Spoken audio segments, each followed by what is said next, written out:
Welcome to the Plant Tissue Setup and User Preferences training video. This video provides an overview on how nutrient and foliar products selected during setup affect the recommendations. The plant tissue module opens to the operational dashboard. As you can see, winter wheat samples have already been collected and sent to the lab. To open any work order, regardless of their status, go to the Work Order Status column and click on the link. In this case, Samples Collected. What I want you to notice is this alert message that says Products Not Defined for Winter Wheat. This means we need to select the foliar products we expect to use to remediate any deficiencies found at the lab. And once we do that, when the lab results come back, the computer will create a recommendation for us automatically based on those products that we select. To select the products, we must access the Setup page. Go to the More menu and select Plant Tissue Setup. This user interface page is divided into two sections, Basic Setup Data and Detailed Setup Data. In the Basic Setup Data, an administrator level login will have already selected your assigned lab, and you may also see over here a box that denotes who the sales rep is on the account. What you can change with your user login are the maximum number of products that you'd like recommended. In this case, it's showing a 2. If we wanted to increase that to a 3, we would just toggle to 3 and then make sure to save Basic Setup Data. From the Detailed Setup Data section, you can see that it's a tabbed interface and it's set up similar to stoplights, meaning that if there's something red, the user should stop and fix whatever is causing the tab to be red. This includes crops to be sampled, products and prices, default products per crop, client logo, and also users getting notifications. Let's start with crops to be sampled, as this interface works from left to right with the tabs across the top. Under crops to be sampled, the user should select all of the crops that the owner expects will be sampled during the season. The list provided are all of the crops that we have metadata on, and therefore we are capable of producing a recommendation for. They include alfalfa, barley, corn, oats, rice, rye, sorghum, soybeans, spring wheat, and winter wheat. To this list, we will also be adding cotton, canola, canning tomatoes, and peanuts. To get started, the user should select all of the crops they plan on sampling this season.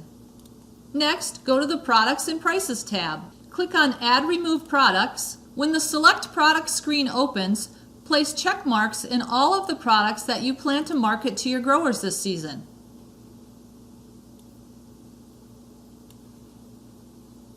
Then hit Close.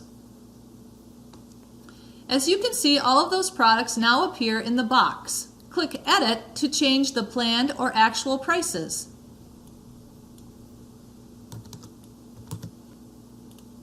When a change in pricing has been made, you can click the Copy Prices to All Growers button, and it will cascade those prices out to all growers for that owner. Note, any price that was set at a grower level will not be changed by this process. Let's talk about what that means. Perhaps you have one specific grower that gets a big volume discount or something. You could actually change the price for just that one grower, and then if you clicked Copy Prices to All Growers, it would not change the pricing for the special grower that you gave special pricing to. To edit individual grower pricing, you would click the Edit Grower Pricing button and select a grower. Then you could change the pricing for just that individual. We've already got two tabs that are green. The Default Products Per Crop tab is very important. This allows for different products to be recommended for different crops. It's set up like a table, so it's easy to scan and see if the right products have been added for the right crop. Click on the crop link at the top to open up editing capability for each crop.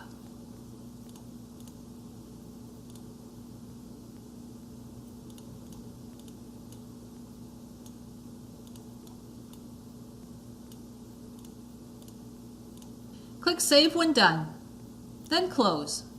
As you can see, all of the red boxes went away now under our corn column. Do the same thing for soybean and any other crops that you have listed in the table. After looking at the table, maybe you decide you want to change something. That's very easy. Simply go back to Products and Prices, add Remove Products.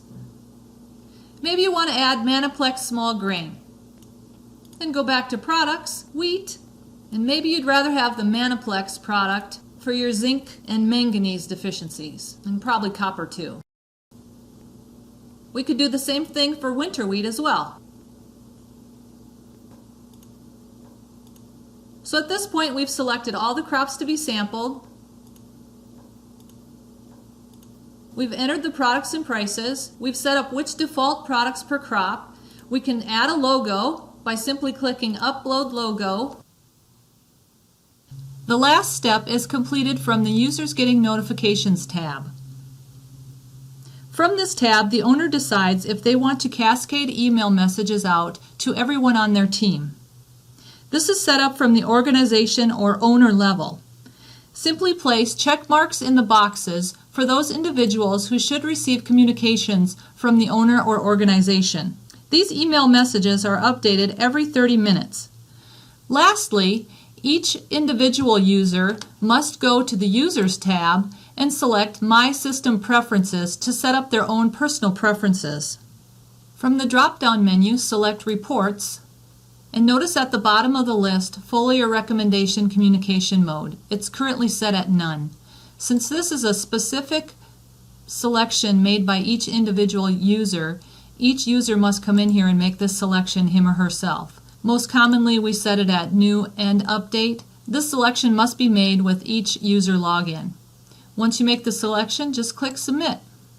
Go to the Modules tab and select Plant Tissue to return to the operational dashboard.